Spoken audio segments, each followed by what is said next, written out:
সমাজে দেখবেন কোনো নারী যখন নতুন পর্দা করা শুরু করে তখন তাকে দেখে হাসি ঠাট্টা শুরু করে দেয়। অনেকে হাসে, চাচিরা, ফুপুরা, এলাকার সমাজে যে সমস্ত নারীরা রয়েছে তারা হাসতে শুরু করে। একটা মানুষ আগে পর্দা করে নাই, এখন পর্দা করছে, তাকে তো আরো স্বাগত জানানোর কথা। সে দিনের পথে দিন শিখে কিছুটা বুঝতে শুরু করেছে, সে আরো স্বাগত জানানোর কথা যে পর্দা করতেছে, আমাদেরও পর্দা করা উচিত। সেটা না করে তাকে দেখে বলে হুজুরনি, বিভিন্ন ধরনের ভাষায় তাকে তাচ্ছিল্য করতে থাকে। না, এটা কখনোই করবেন না। এর দ্বারা মানুষের মন ভেঙে যায়।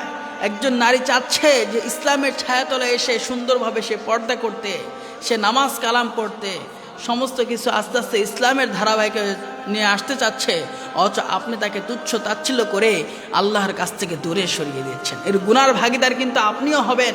সুতরাং আপনি যদি গুনাহ থেকে বাঁচতে চান, এই ধরনের সমালোচনা থেকে বিরত থাকার চেষ্টা করবেন।